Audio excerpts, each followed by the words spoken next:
Okay जी, last क्या किया था हम लोगों ने वाइस? लास्ट टॉपिक क्या किया था?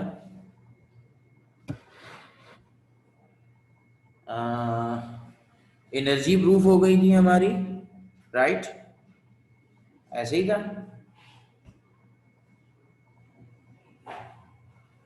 चैप्टर 8 में मास स्प्रिंग सिस्टम की एनर्जी प्रूफ की थी, राइट?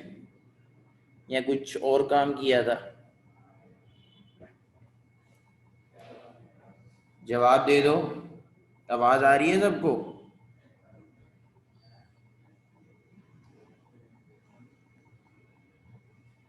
जवेरिया बेटा, लास्ट क्या किया था हमने?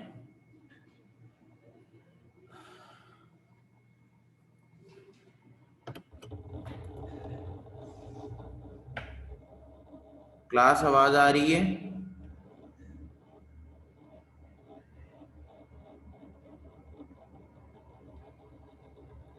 ओके जी, ये चीज़ हो गई हमारी। तो हम अब आगे फर्दर चलते हैं, इस टॉपिक के अपने न्यूमेरिकल्स करते हैं, ठीक है जी, और फिर नया टॉपिक शुरू करेंगे। सही है जी। फरहान, आप रिकनेक्ट कर लें अगर आपको बाकी किसी को आवाज़ का कोई प्रॉब्लम है तो बता दो।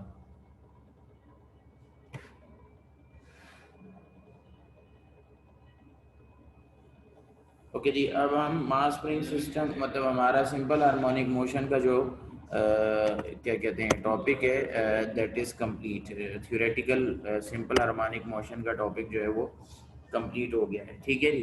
तो now we are going to solve the numericals, ठीक है जी। तो पेज नंबर 281, पेज नंबर 281 किताब का, ठीक है जी, न्यूमेरिकल नंबर 1,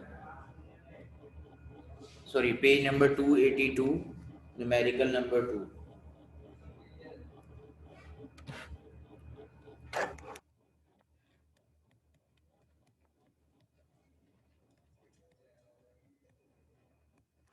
ठीक है जी, पेज नंबर 282, न्यूमेरिकल नंबर 1 हम लोग करने जा रहे हैं। कहते हैं कि an object is connected to one end of a horizontal spring whose other end is fixed, यानी कि मास स्प्रिंग सिस्टम का क्वेश्चन है, ठीक है जी।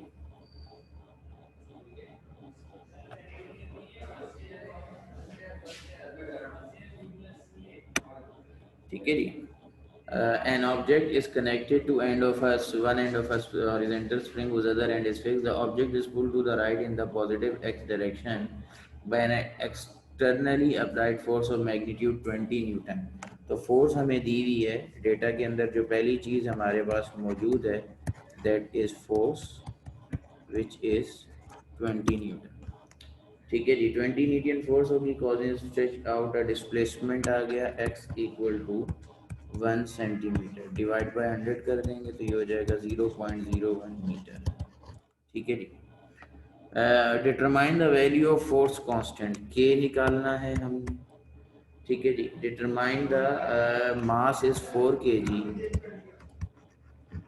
if the mass is 4 kg determine the period of oscillation। ठीक है जी। तो ये हमारा क्वेश्चन नंबर 1 है जिसको हमने सॉल्व करना है। तो मैं इसको सॉल्व नहीं करूँगा, ठीक है, आप लोग सॉल्व करेंगे, सही है। मैं अभी इसको यहाँ पे वो कर देता हूँ, गाइड कर देता हूँ जी। पहली चीज़ आपने निकालनी है स्प्रिंग कांस्टेंट, ठीक है जी। तो F equal to K X, Hooke's law ही ले लेंगे। तो K is equal to F upon X, ये स्प्रिंग कांस्टेंट का फार्मूला हो जाएगा। और जब K निकल आएगा आपके पास यहाँ पे, ठीक है जी, चलो K निकाल देता हूँ जनाब। फोर्स कितनी है 20, डिस्प्लेसमेंट है 0.01, तो K आपका निकलेगा 20,000 न्यूटन पर मीटर। सॉरी मैंने 2000 लिखा है, ठीक है जी।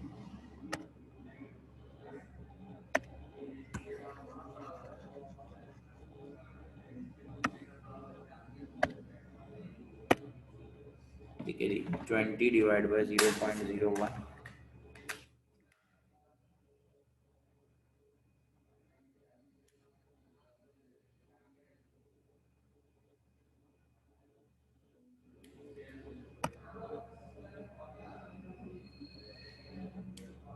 जी 2000, सॉरी 2000 न्यूटन पर मीटर, ये आपका के आ गया। ठीक है जी, थैंक यू जवेरिया। ठीक है, तो अब जब के आपके पास आ गया है तो आप टाइम पीरियड का फार्मूला लगाएं, ठीक है।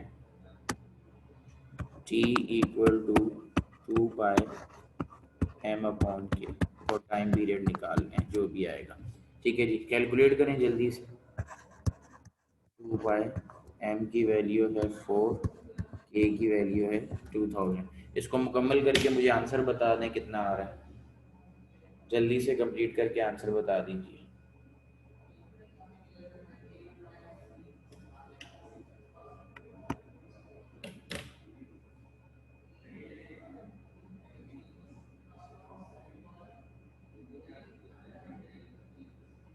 कंप्लीट करके आंसर बता दें बेटा।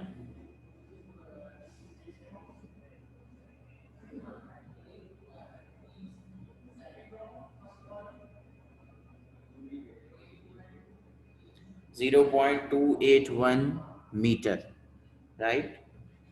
0.281 मीटर, शाबाश, सही है जी। रामेश वाइस 281 metre, sorry sorry sorry sorry Javeria सही कह रही हैं आप, 0.281 सेकेंड। तो आपका जो टाइम पीरियड आएगा that is t equal to 0.281 second. तो ये आपका न्यूमेरिकल नंबर 1 कंप्लीट हो गया। इसमें किसी को कोई कंफ्यूजन है तो पूछ लीजिए, फिर हम आगे चलेंगे।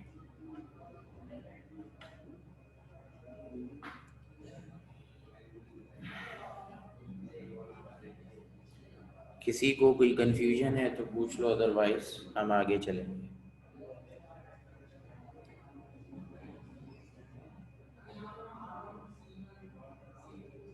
ओके जी, इरेज कर रहा हूँ स्क्रीन। कोई कॉपी कर रहा है?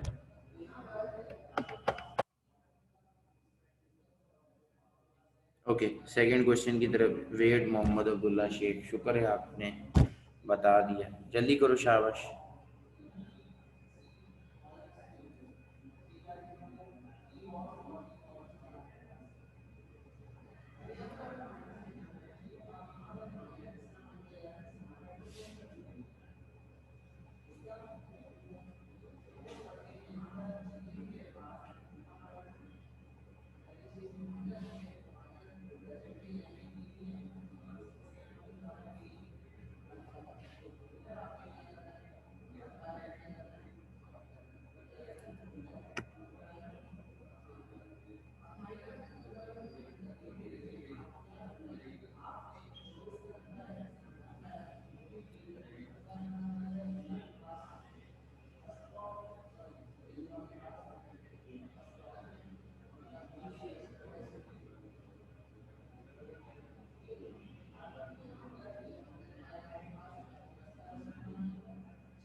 फरहान हो गया? फरहान, हुजैफा, हो गया बेटा? आप लोगों ने कर लिया नहीं? ओके, तो ये हो गया। अब हम चलते हैं क्वेश्चन नंबर 2, सेम पेज पे।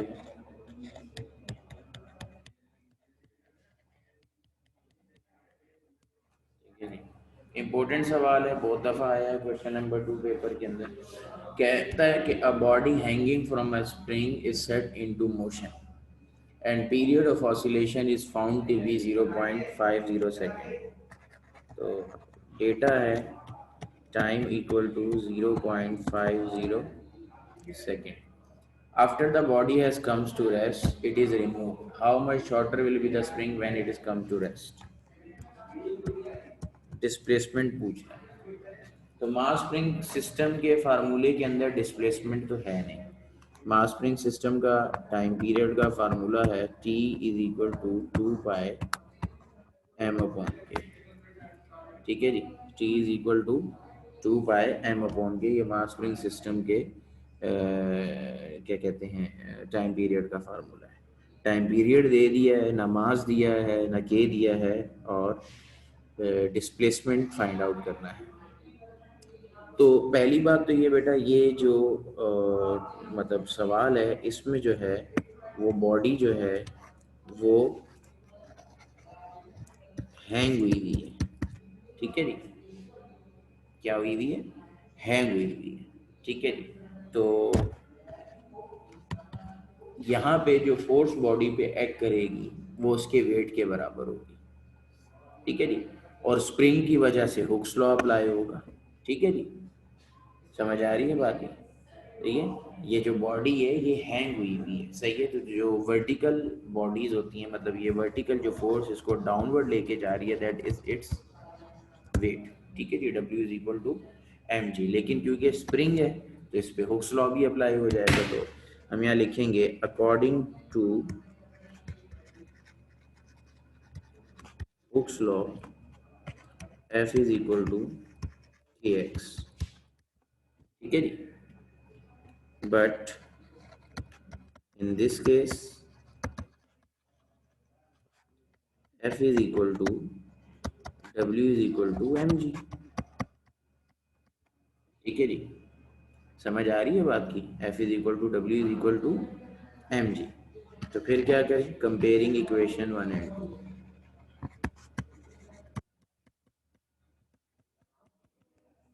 कंपेयरिंग इक्वेशन 1 and 2 यानी M G is equal to K x.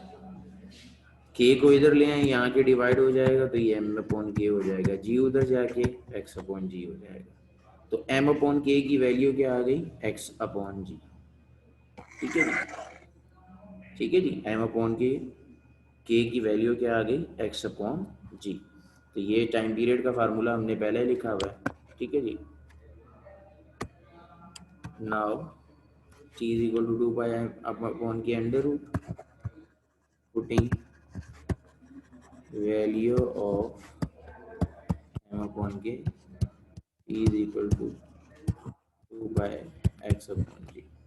अब हमने x निकालना है, तो हम x की इक्वेशन बनाने के लिए क्या करेंगे? x को रूट से बाहर निकालेंगे।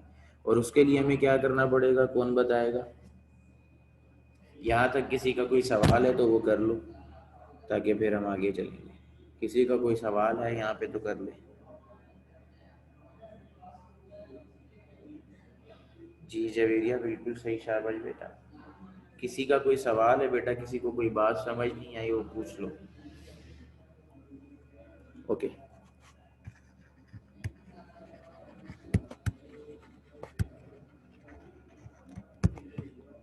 T square 4 pi square X upon जी।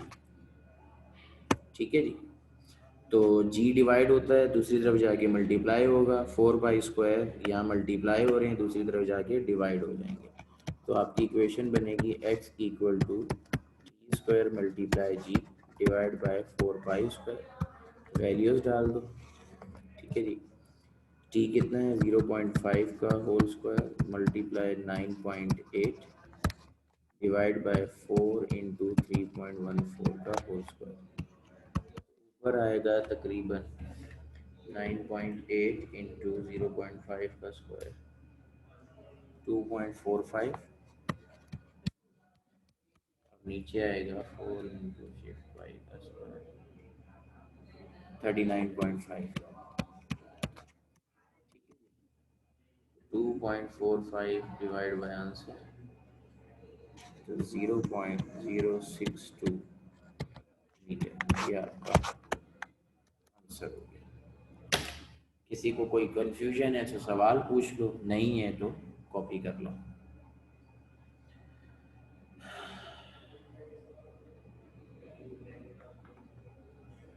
किसी को कोई कंफ्यूजन है तो कॉपी कर लें।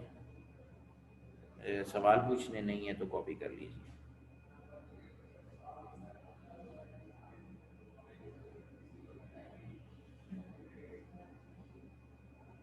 जल्दी करेंगे इंशाल्लाह, फ़ायदा होगा।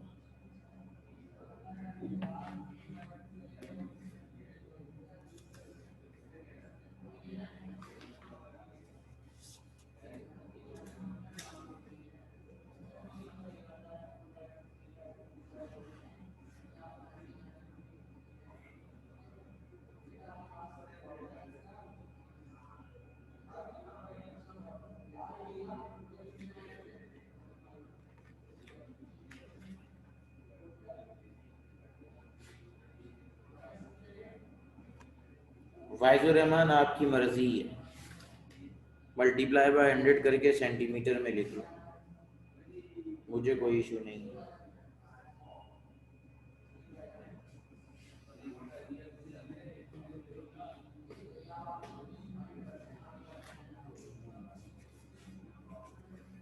ये चाय कब बनाई है भाई?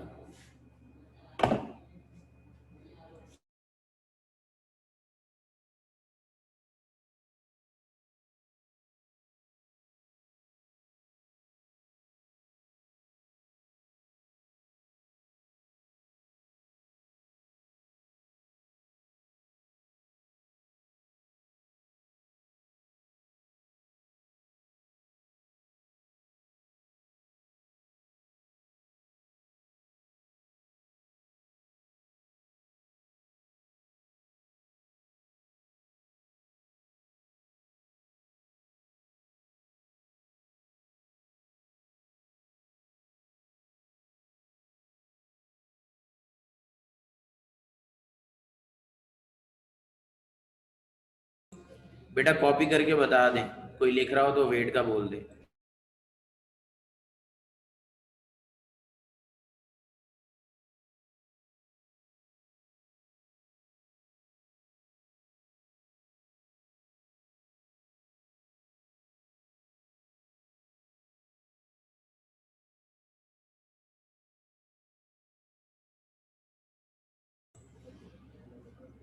हाँ जी, हो गया बेटा।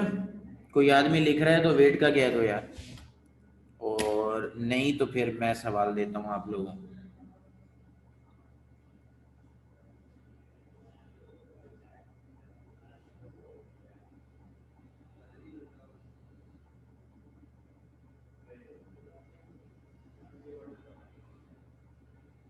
कोई आदमी लिख रहा है तो मुझे बता दो मेरे बेटा।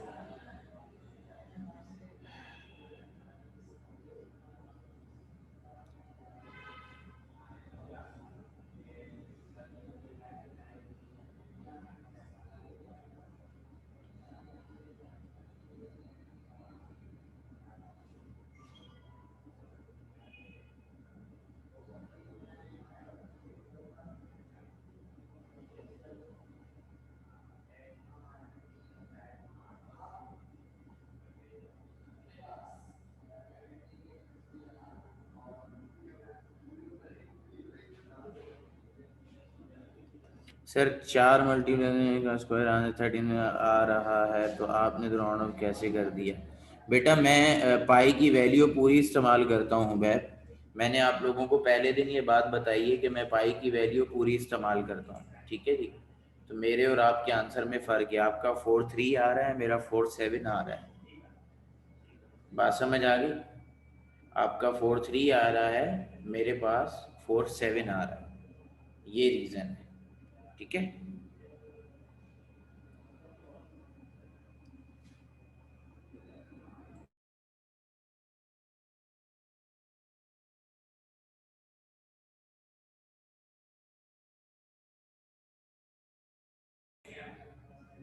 हैं?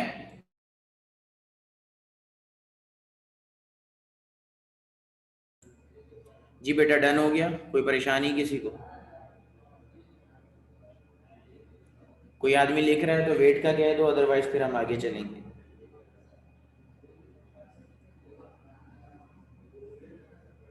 ओके, मैं इसको इरेज कर रहा हूँ, ठीक है। हमजा क्या कर रहे थे बेटा इतनी देर से? मैं इरेज कर रहा हूँ बेटा।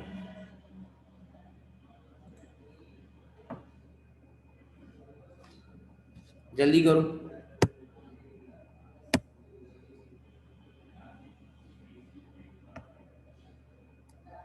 जल्दी करें हमजा। बाकी लोग एग्जाम्पल 8.2 पेज नंबर 75 कॉपी करें।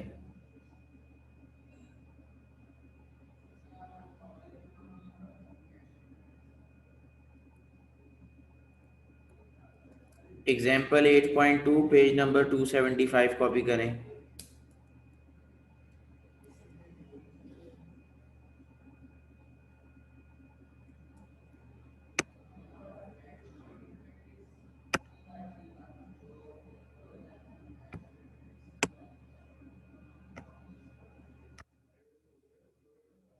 हमजा हो गया?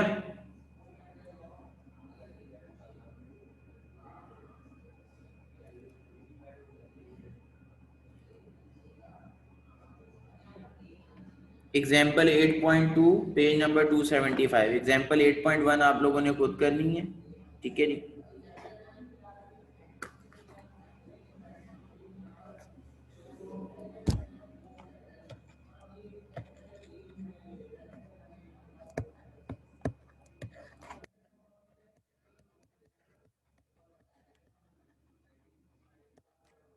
Example 8.2 page number 275। एग्जाम्पल 8.1 आप लोगों ने खुद करनी है। कहता है body of mass 2 kg attached to a spring displaced through 0.04 meter, then release. If the spring constant is 200 Newton per meter, find the period, frequency of vibration, ठीक है जी, maximum velocity, acceleration, ठीक है जी। तो टाइम पीरियड मैं नहीं निकालूंगा, मास और के गिवन है, एम और के गिवन है, आप खुद निकालेंगे, ठीक है जी। टाइम पीरियड निकालें इसका जल्दी से।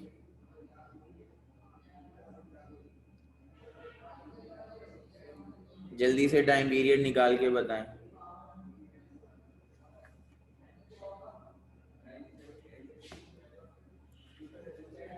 जल्दी से टाइम पीरियड निकाल के बताएं, शाबाश।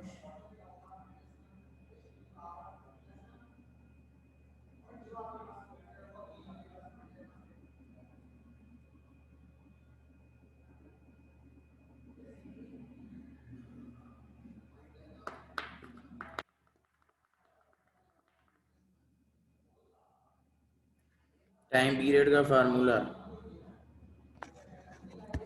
T is equal to 2 pi under root m/k, ठीक है जी। अच्छा जी, टाइम पीरियड जवेरिया ने बता दिया है 0.628 सेकेंड, ठीक है जी। ओके, टाइम पीरियड निकल आया तो फ्रीक्वेंसी निकल आई, ठीक है जी। फ्रीक्वेंसी के लिए फार्मूला ले लेंगे 1/t, सॉरी, तो 1/0.628, अच्छा जी, 2 डिवाइड बाय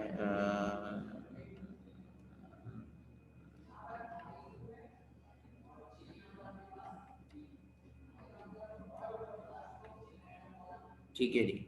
अच्छा जी, तो फ्रीक्वेंसी हमारे पास आ जाएगी 1.59 हर्ट्स, ठीक है जी। अच्छा, फ्रीक्वेंसी क्यों निकाल रहा हूँ? फ्रीक्वेंसी निकाल रहा हूँ एंगुलर वेलोसिटी के लिए, ठीक है जी। मेरे पास फार्मूला होता है ओमेगा इक्वल टू 2 पाई/टी, ठीक है जी। ओमेगा इक्वल टू 2 पाई/टी, तो omega omega is equal to 2 pi F हो जाएगा, क्योंकि 1/टी एफ के बराबर है। और omega is equal to 2 into 3.14 into 1.59, तो ये मेरे पास आ जाएगा ओमेगा, ये तकरीबन आ रहा है 10 रेडियन पर सेकेंड, ठीक है जी। ओमेगा का यूनिट होता है। अच्छा जी, अब वेलोसिटी का फार्मूला है omega x not square minus x square, ठीक है जी। वेलोसिटी का फार्मूला है omega x not square minus x square, ठीक है। तो अच्छा, अगर आपको तवज्जो रहेगी मेरी बात पे, अगर आपको टाइम पीरियड और फ्रीक्वेंसी का नहीं कहा, टाइम पीरियड और फ्रीक्वेंसी का इस सवाल में नहीं कहा, बल्कि सिर्फ वो पूछता है कि वेलोसिटी निकाल दें और एक्सेलरेशन निकाल दें, तवज्जो रहेगी मेरी बात पे सबकी, वेलोसिटी निकाल दें और एक्सेलरेशन निकाल दें, तो वेलोसिटी का यानी कि ओमेगा का डायरेक्ट फार्मूला है आपके पास √k/m, ठीक है जी। और वेलोसिटी का भी डायरेक्ट फार्मूला है आपके पास √k/m x not square minus x square, ये डायरेक्ट फार्मूले हैं मास स्प्रिंग सिस्टम की एंगुलर यानी कि ओमेगा यानी कांस्टेंट का और वेलोसिटी का डायरेक्ट फार्मूला है। ठीक है जी। तो अगर टाइम पीरियड और फ्रीक्वेंसी निकालने का आपको उसने नहीं कहा तो आप इन दोनों डायरेक्ट फार्मूलों से सवाल को सॉल्व कर सकते हैं। 12। तो अब हम आते हैं v is equal to omega, मेरे पास आ गया 10। अच्छा सॉरी, यहाँ पे एक चीज़ और बतानी है। वो चीज़ क्या है कि उसने आपसे कहा है मैक्सिमम वेलोसिटी। तो वेलोसिटी मास स्प्रिंग सिस्टम की या किसी भी ऐसे सिस्टम की जो सिंपल हार्मोनिक मोशन है, ठीक है जी, उसकी वेलोसिटी मैक्सिमम कहाँ पे होती है, कौन सी पोजीशन पे वेलोसिटी मैक्सिमम होती है?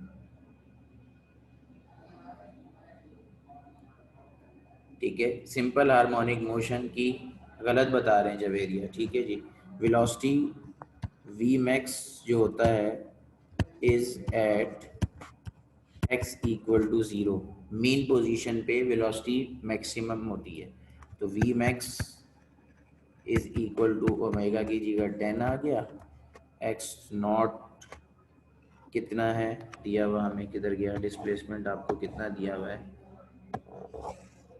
0.04। ठीक है,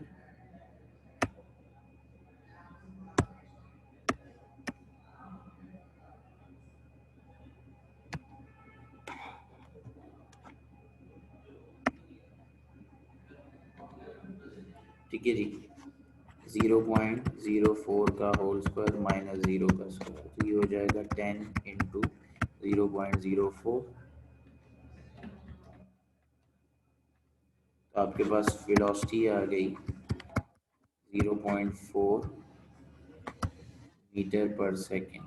ये आपकी वेलोसिटी आ गई। ठीक है जी। अच्छा जी, एक्सेलरेशन का formula A equal to omega square X. ठीक है जी, ये मैक्सिमम एक्सेलरेशन का फार्मूला है, A equal to omega square X, यानी ओमेगा कितना है 10 का स्क्वायर इंटू 0.04। ये हो जाएगा आपके पास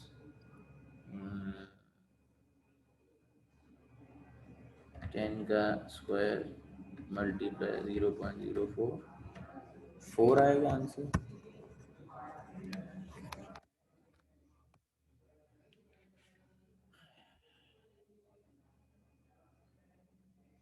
जी बिल्कुल ठीक है। ठीक है जी। तो एक्सेलरेशन और वेलोसिटी दोनों निकल गए आपके।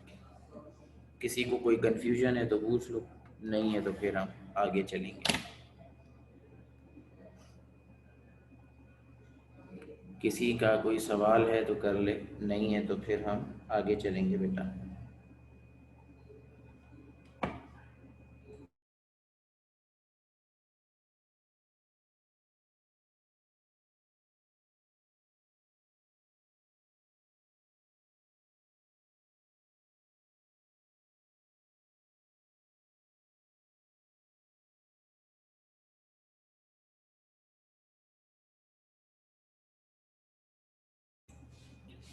बेटा किसी का कोई सवाल है तो कर लीजिए, अदरवाइज आगे चलेंगे। कोई कॉपी कर रहा है तो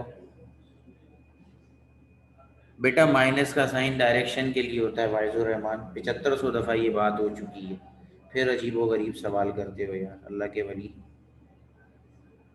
ठीक है, 3 डेरिवेशंस की हैं, तीनों के अंदर यही बात बताई है कि नेगेटिव का sign is due to direction. ठीक है, किसी कैलकुलेशन में माइनस का साइन थोड़ी इस्तेमाल होता है।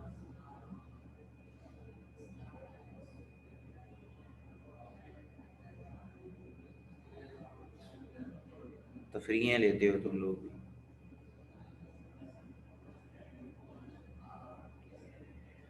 बेटा कोई लिख रहा है तो वेट का कह दे और लिख के मुझे ओके कर दे ताकि फिर हम आगे चलेंगे।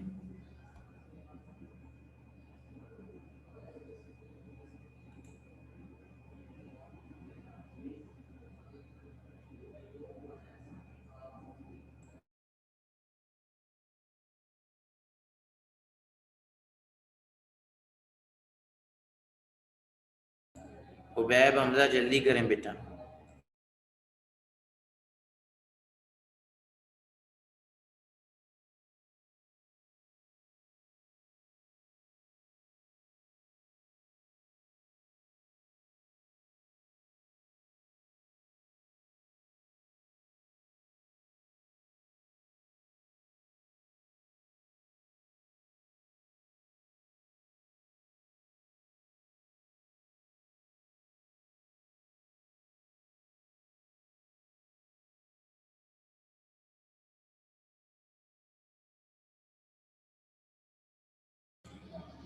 ओके, डन हो गया। ठीक है, मैं इसको इरेज कर रहा हूँ सारे को।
मेरे ख्याल में हम लोग 3 न्यूमेरिकल कर चुके हैं बेटा, ये तीसरा न्यूमेरिकल था।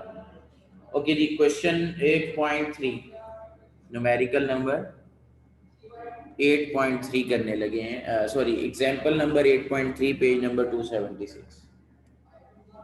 ठीक है, नेक्स्ट हमारा सवाल है एग्जाम्पल नंबर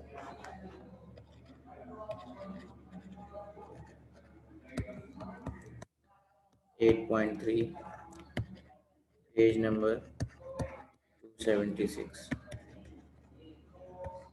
ठीक है जी। पेपर में काफ़ी दफ़ा आ चुकी है। A body of mass 0.025 kg, mass आपको दे दिया 0.025 kg, attach to a spring displace through 0.1 metre, x आ गया 0.1 मीटर। ठीक है जी। If the spring constant is 0.4 newton पर मीटर, ठीक है, velocity at the end of displacement, ठीक है, कैलकुलेट टोटल एनर्जी, ठीक है जी, एम्पलीट्यूड ऑफ इट्स मोशन यानी कि एक्स नॉट मैक्सिमम डिस्प्लेसमेंट। तो ये हमारा सवाल है एग्जाम्पल 8.3। जी, किसी का कोई सवाल है तो कर लो।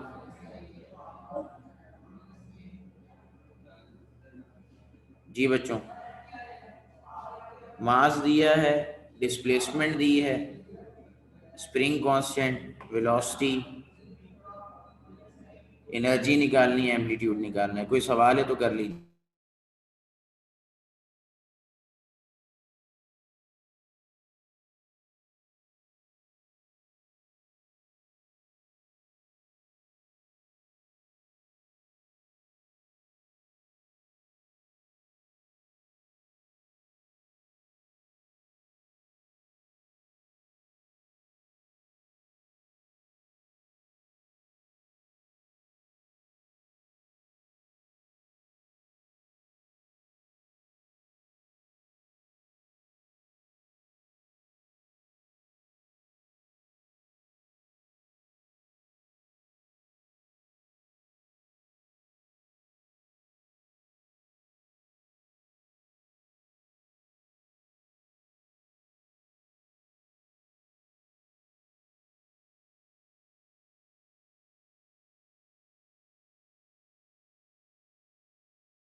हुज़ैफा मैंने म्यूट किया हुआ था बेटा। ओके जी, डन। कोई सवाल किसी का नहीं है तो we are going to solve it.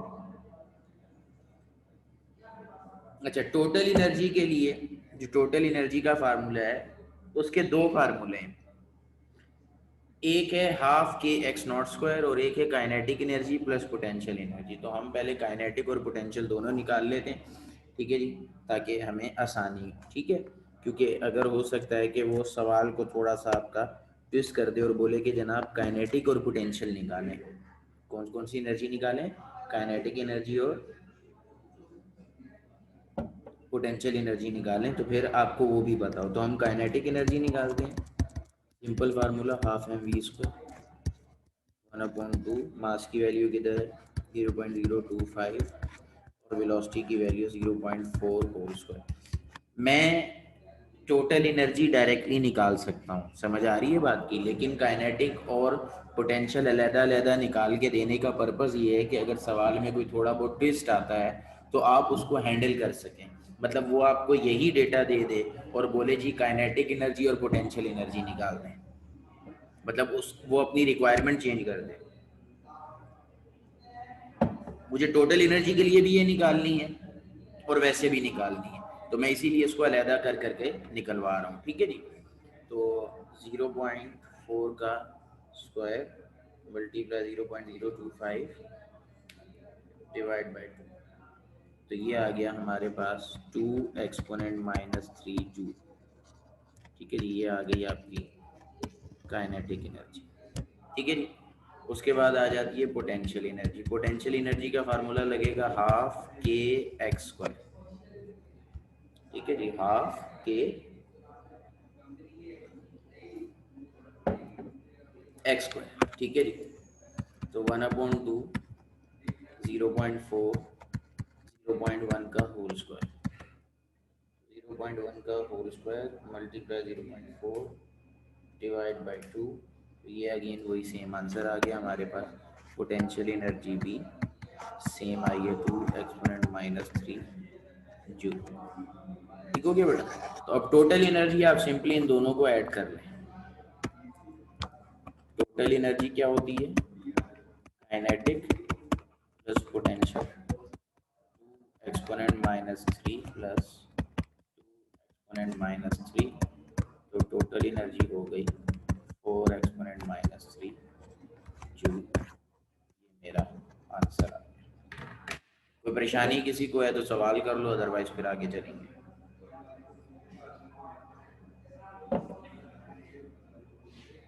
जी बच्चों, कोई परेशानी है किसी को तो सवाल कर लें, अदरवाइज आगे चलेंगे।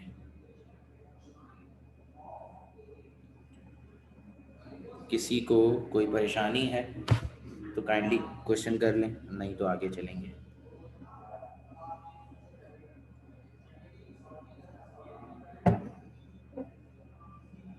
ठीक है, ओके जी। तो टोटल एनर्जी निकल आई, टोटल एनर्जी निकल आई, तो अब टोटल एनर्जी का एक और फार्मूला है 1/2 के एक्स नॉट स्क्वायर, ठीक है जी।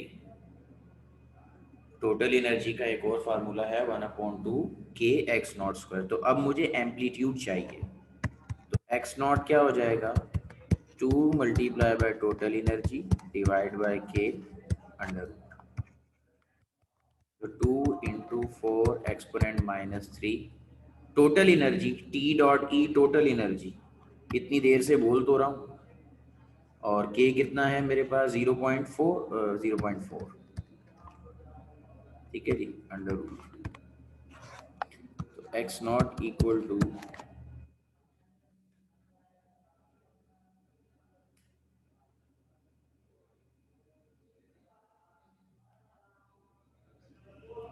0.02, इसका रूट ले लें, तो X not equal to 0.1414 metre. ये आपका जी जवेरिया बिल्कुल सही, एक्स नॉट एम्पलीट्यूड को कहते हैं। बेटा चीजें भूला नहीं करें, मैंने जिस दिन चैप्टर शुरू किया है उस दिन ये बात बताइए कि एक्स नॉट एम्पलीट्यूड को कहते हैं। आप लोग चीजें भूल जाते हैं बार बार।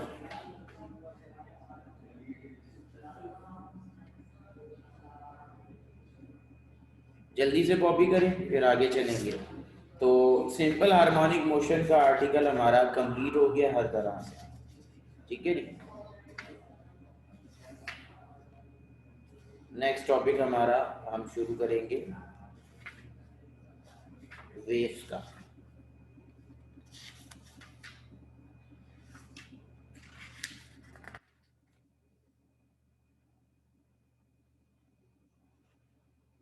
इसको कॉपी कर लें जल्दी से और फिर मुझे बता दें।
ऊपर कर लो स्क्रॉल हो।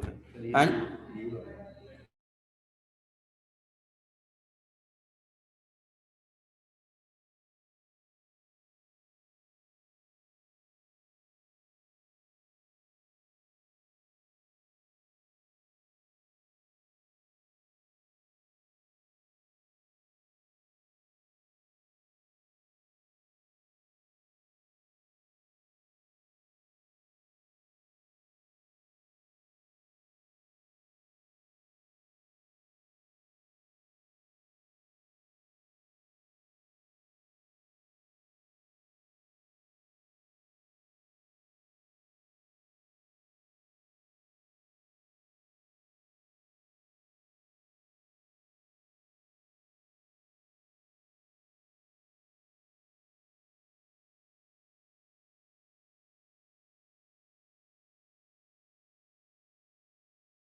हाँ जी डन हो गया भाई। कोई लिख तो नहीं रहा, मैं इरेज करूंगा। क्लास कोई आदमी लिख रहा है तो वेट का कह दें। ओके तो ये हमारा सिंपल हार्मोनिक मोशन का सेक्शन ख़त्म हो गया, ठीक है जी।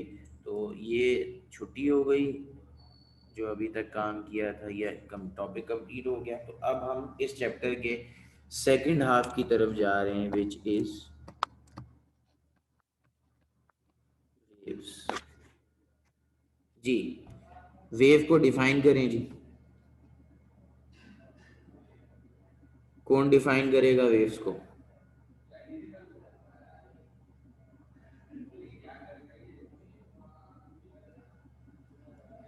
लहरें, वाह उबैर, वाह सुभान अल्लाह। और कोई भाई कोई अच्छी सी डेफिनेशन बता दें। लहरें बब्बी लहरी के साथ रहा है ये आदमी, लहरें।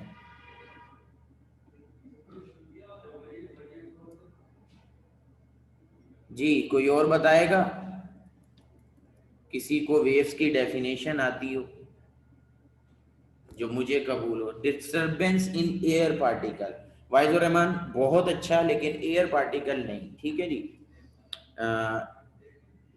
मैं इसको डिफाइन करता हूँ, ठीक है, ताकि आप लोगों को थोड़ा सा हो। कहता है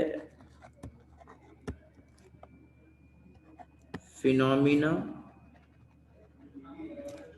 that occurs due to disturbance in medium, ठीक है जी, ठीक है, due to disturbance in medium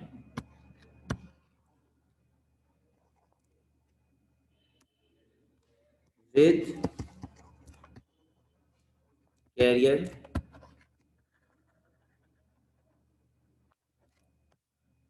of energy. इसको थोड़ा सा बेहतर कर लेता हूँ, ठीक है।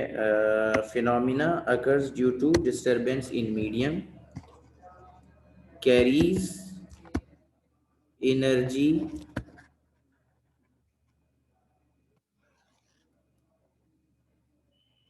carries with transfer of energy, carries नहीं, ठीक है, in medium with transfer energy is called waves। अपने गले के ऊपर हाथ रख के कोई भी आवाज निकालें, कोई बात करें और मुझे बताएं आपको उंगलियों पे क्या फील होता है। जी क्लास,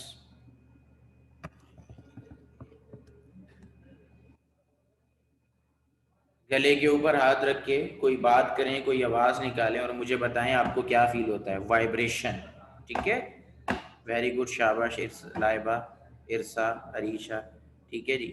तो ये दैट इज, ठीक है, आप जब जब बात करेंगे, आप कभी भी गले पे हाथ रखें, यू फील वाइब्रेशन, ठीक है जी। अपने आसपास, ठीक है जी, कोई चीज पड़ी हुई है, किसी डेस्क वगैरह, कोई मतलब टेबल पड़ी है, कुर्सी पड़ी है, उसको स्ट्राइक करोगे, साउंड प्रोड्यूस होगा। दीवार पे हाथ मारो, साउंड प्रोड्यूस होगा, ठीक है जी। तो आप क्या कर रहे हैं, एक्चुअली आप उस मीडियम को डिस्टर्ब कर रहे हैं, ठीक है जी। क्या कर रहे हैं, डिस्टर्ब कर रहे हैं, एक्चुअली आप उस मीडियम को डिस्टर्ब कर रहे हैं। तो जितनी भी वेव हैं, किसी भी किस्म की हैं, किसी भी किस्म की वेव्स हैं, that are produced due to disturbance, ठीक है जी। डिस्टर्बेंस एक मल्टी मीनिंग वर्ड है, समझ रहे हैं आप बेटा। डिस्टर्बेंस एक मल्टी मीनिंग वर्ड है, बात समझ आ रही है। तो इसके मैक्सिमम मीनिंग हो सकते हैं, वाइब्रेशन हो सकती है, ठीक है जी, और कोई दूसरा मीनिंग हो सकता है, बात समझ में आ रही है, ठीक है। तो कहने का मतलब वाइब्रेशन इज नॉट, मतलब स्पेसिफाई नहीं कर सकते, हाँ गले के अंदर वाइब्रेशन हो रही है, ठीक है जी। आपने साथ टेबल पे हाथ मारा तो स्ट्राइक की वजह से आवाज पैदा हुई, कप आपके हाथ से छूटा, जमीन पे गिरा, ठीक है जी, तो ये ब्रेकिंग की वजह से साउंड प्रोड्यूस हुआ है। समझ आ रही है बात की, सही है जी।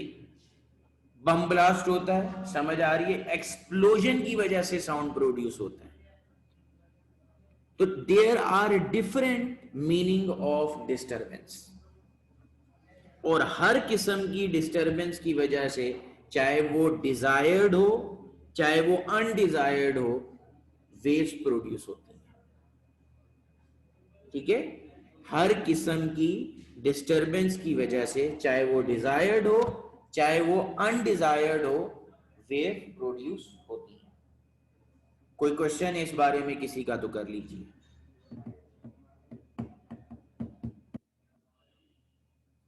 जी बच्चों, कोई क्वेश्चन है किसी का तो कर लीजिए। ओके, मैं आगे चलूंगा। ठीक है जी। तो वेव्स की दो किस्में हैं, ठीक है जी, जो आपके कोर्स में शामिल है। ठीक है जी, basically those are mechanical waves. ठीक है जी, उसमें पहली है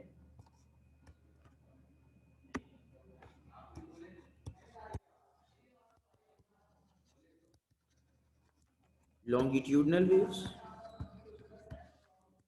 ठीक है जी, और दूसरी हमारे पास है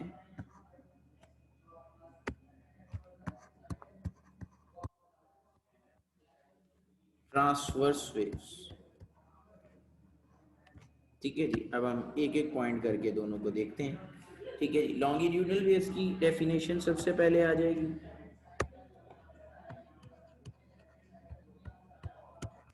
ठीक है जी, लॉन्गिट्यूडनल वेव की डेफिनेशन की तरफ आते हैं। Those waves in which particles of medium moves parallel to direction of wave propagation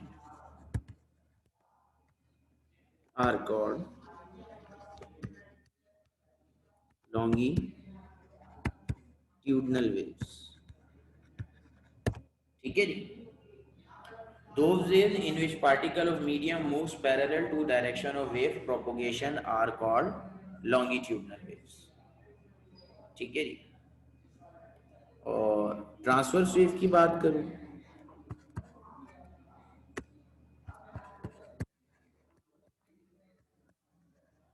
those waves in which particles of medium moves perpendicular to direction of wave propagation are called transverse waves.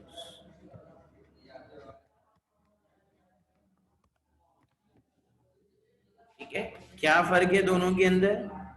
एक में material parallel है और दूसरी में medium के particle perpendicular है। ठीक है जी, एक में पार्टिकल ऑफ मीडियम और वेव की डायरेक्शन पैरेलल है, एक दूसरे की डायरेक्शन में है, सेम डायरेक्शन में। पार्टिकल मीडियम और वेव की डायरेक्शन सेम है। पैरेलल का मतलब वेव और पार्टिकल ऑफ मीडियम की डायरेक्शन सेम है। और दूसरे में, ठीक है जी, परपेंडिकुलर है। ठीक है, यानी वेव एक्स एक्सिस पे मूव करेगी और पार्टिकल वाई एक्सिस पे अप और डाउन मूव करेगा। ठीक है,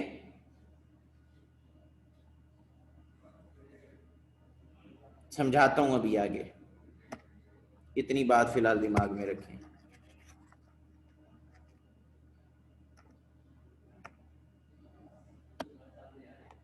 अच्छा जी, ये हो गया, डेफिनेशन हो गई। दूसरा पॉइंट एग्जांपल दे देते हैं साथ ही दोनों की। Sound waves,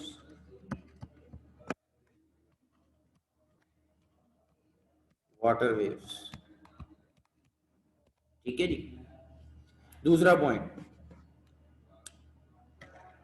comprises of compressions and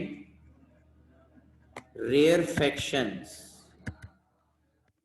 comprises of compressions and rarefactions. ठीक है जी, ये कंप्रेशन स्प्रिंग है ना, स्प्रिंग, तो ये कंप्रेशन और ये रेयरफेक्शन। ठीक है जी, कंप्रेशन, रेयरफेक्शन।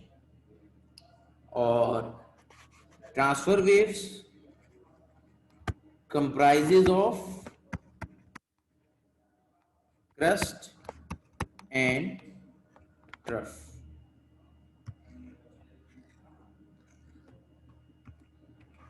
crust, trough। ठीक है, तो ये डिफरेंसेस के तौर पे बता रहा हूँ। ठीक है जी, लॉन्गिट्यूडनल वेव्स मूव्स पैरेलल।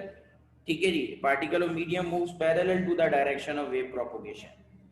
ठीक है, और ट्रांसवर्स वेव्स के अंदर move perpendicular to the direction of wave propagation. ठीक है, एक साउंड वेव्स हैं और एक की एग्जांपल मैंने लिखी है water waves. Comprises of compression and rarefactions, comprises of crest and trough. इसको मुकम्मल कर लें तो फिर एक एक पॉइंट और है वो लिख लेते हैं।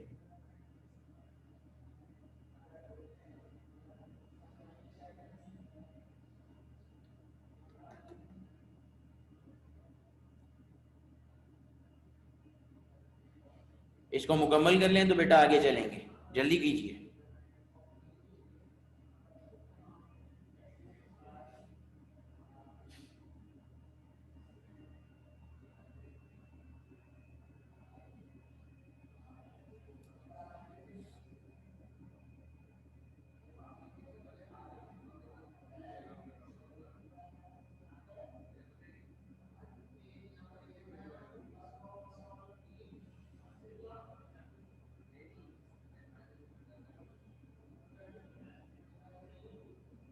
डन हो गया बेटा, कर लिए?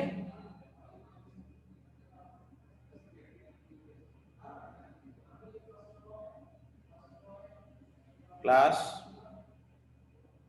आवाज आ रही है सबको?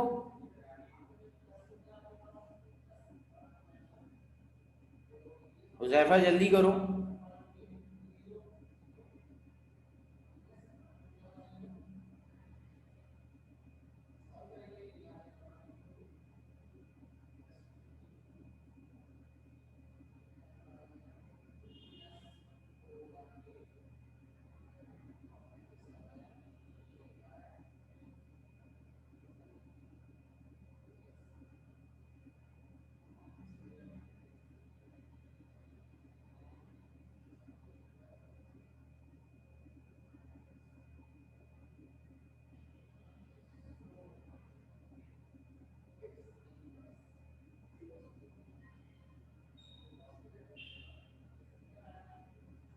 Compression and rarefaction, RAREFACTIONS,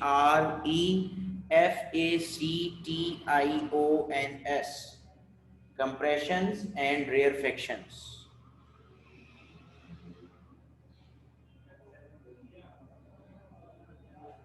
compressions and rarefactions।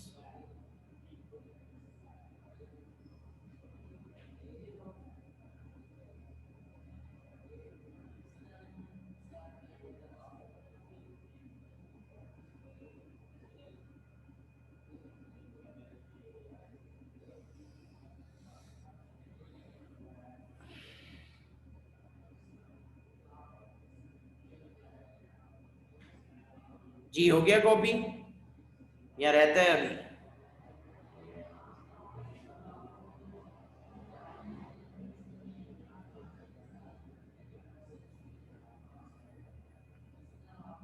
Okay जी, अब नई एक और चीज, एक एक एक लाइन इसके अंदर और है जो मैंने लिखनी है, ऐड करनी है। ठीक है जी, उसको ऐड कर देता हूँ ताकि हम आगे चल सकें।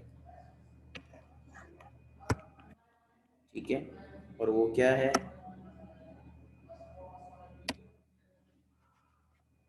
मीडियम डिपेंडेंट बंदा लिखा जा रहा है, इसको सही कर लेते हैं।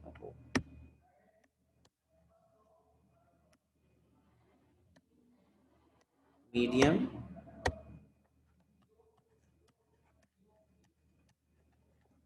डिपेंडेंट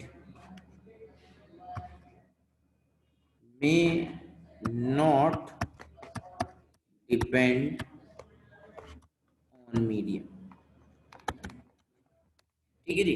साउंड वेव्स जो हैं, सॉरी, लॉन्गिट्यूडनल वेव्स जो हैं, ये प्योरली मीडियम डिपेंडेंट है।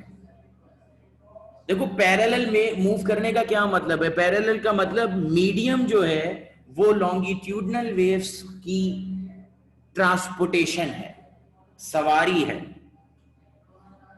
गधा है, घोड़ा है, साइकिल है, मोटरसाइकिल है, कार है, ट्रेन है, एरोप्लेन है, जिस पे बैठ के, ठीक है जी, मीडियम पे बैठ के वेव ट्रेवल करेगी लॉन्गिट्यूडनल वेव के अंदर।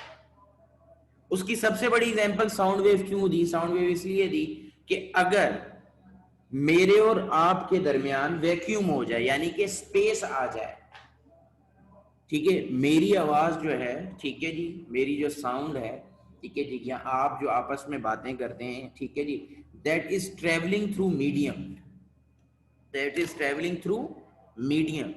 समझ आ रही है बात की? एट सम मीडियम मेरी साउंड आप तक पहुंच रही है। इस मीडियम को हटा दें तो मेरी साउंड आप तक नहीं पहुंचेगी। चलो ये तो चलो ऑनलाइन क्लास हो गई। हम अपनी फिजिकल क्लास की बात करते हैं। उसके अंदर अगर मेरे और आप लोगों के दरमियान से एयर निकाल दी जाए, ठीक है जी, हमारे मतलब टीचर के दरमियान और स्टूडेंट्स के दरमियान आवाज को ट्रांसमिट करने के लिए एयर एज ए मीडियम काम करती है।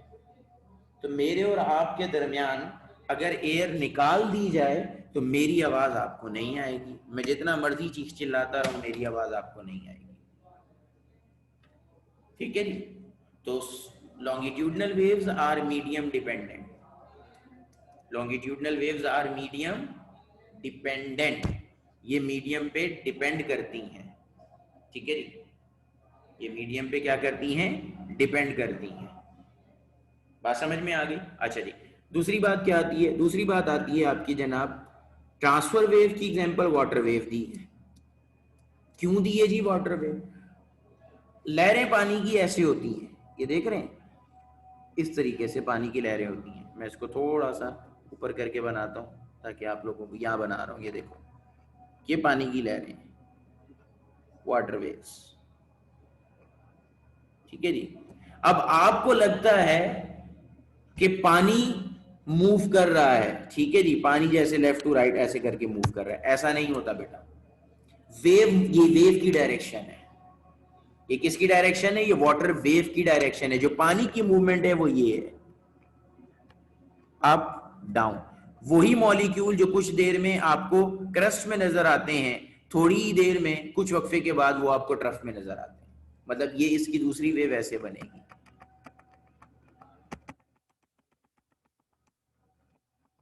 यही वेव, वही मॉलिक्यूल जो आपके थोड़ी देर पहले क्रस्ट में थे, अब वो ट्रफ में नजर आएंगे, जो ट्रफ में थे वो क्रस्ट में। और वेव आपको इस तरह ट्रेवल होते दिखती है। पानी ट्रेवल नहीं करता, पानी मीडियम है। ठीक है, वेव की डायरेक्शन, वाटर वेव की डायरेक्शन और वाटर की डायरेक्शन दोनों डिफरेंट होती है। वाटर की डायरेक्शन और वाटर वेव की डायरेक्शन एक दूसरे के परपेंडिकुलर होती है।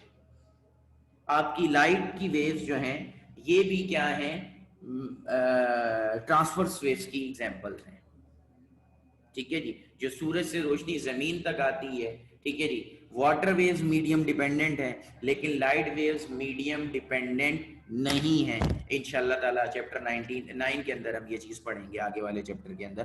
तो water light waves medium dependent नहीं है, लेकिन वाटर वेव्स मीडियम डिपेंडेंट है। इसलिए मैंने लिखा may not depend on medium, कर भी सकती और नहीं भी कर सकती।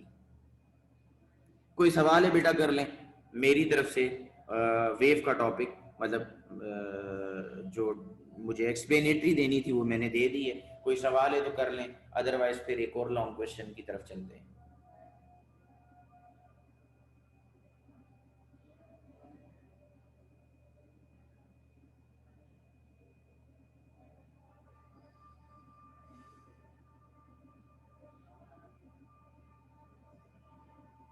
जी, किसी का कोई सवाल है बेटा तो कर लीजिए, या इरेज कर दूं?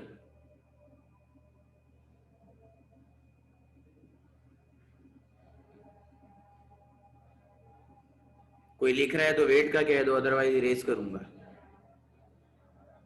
क्लास, कोई आदमी जवाब नहीं दे रहा, इसका मतलब लिख लिया सबने, तो ये इरेज ऑल हो गया। तो नेक्स्ट हमारा एक और वेव की टाइप भी है और उसका लॉन्ग क्वेश्चन भी है।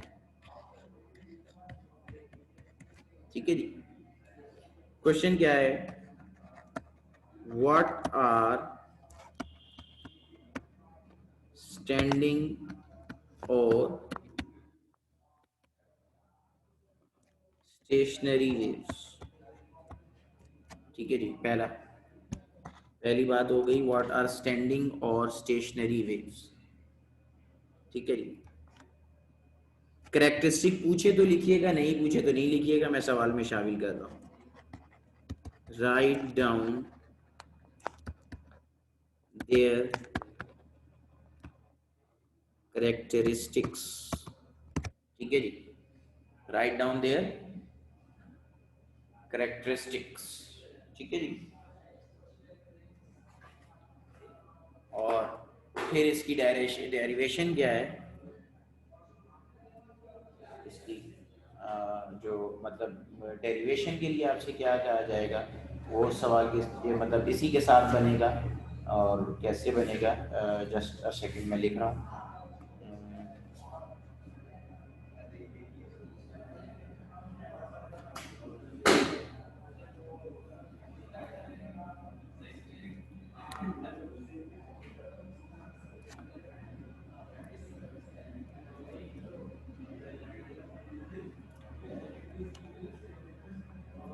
Derive expression for fundamental frequency and harmonics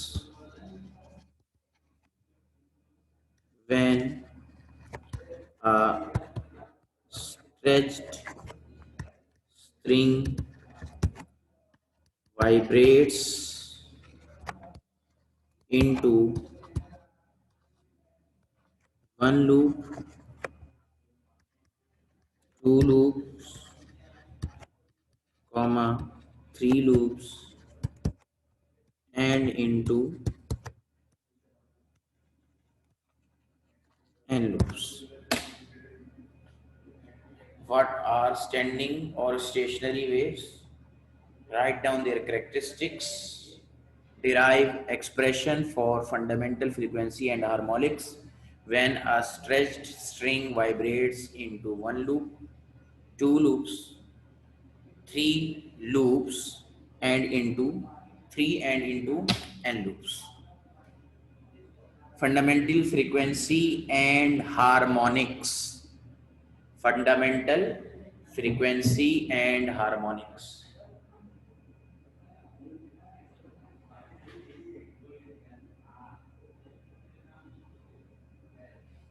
Fundamental frequency and harmonics.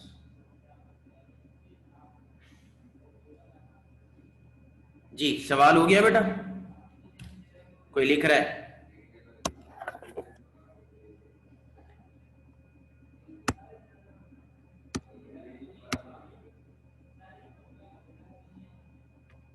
सवाल हो गया है तो आंसर के अंदर हेडिंग दें स्टैंडिंग और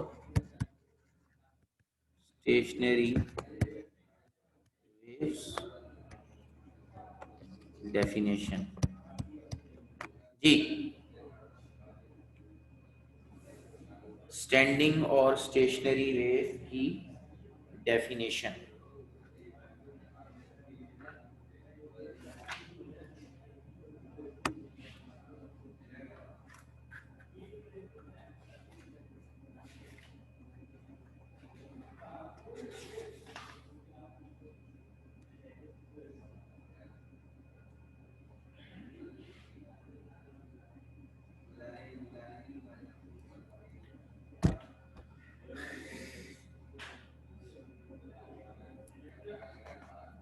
मैं डेफिनेशन लिख रहा हूँ। The resultant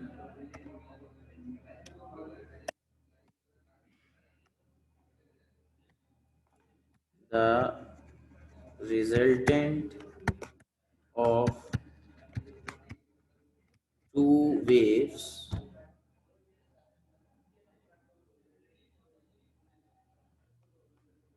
the resultant of two waves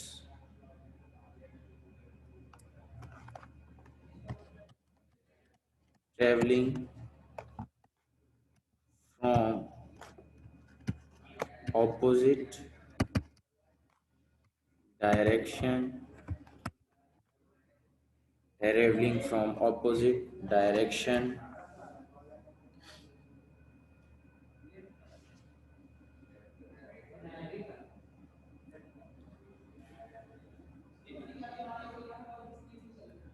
in opposite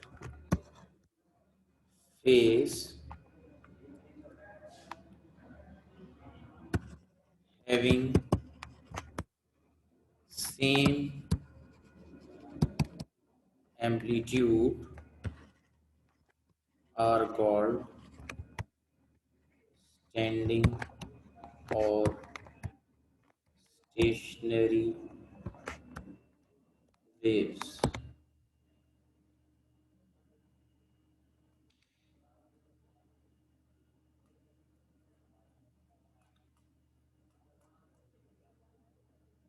The resultant of two waves traveling from opposite direction in opposite phase having same amplitude are called standing or stationary waves. Example इसकी क्या है? Waves produced in stretched string fixed at both ends.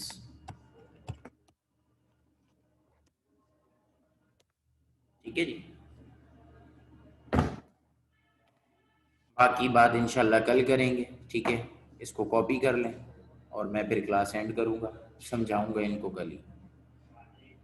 Standing or stationary waves, the resultant of two waves traveling from opposite direction in opposite phase having same amplitude are called standing or stationary waves. Example क्या है? Wave produced in stretched string fixed at both ends. किसी का कोई सवाल है तो कर लो, समझाऊंगा इंशाल्लाह तक कल। और आज की क्लास यहाँ पे हम ख़त्म कर रहे हैं।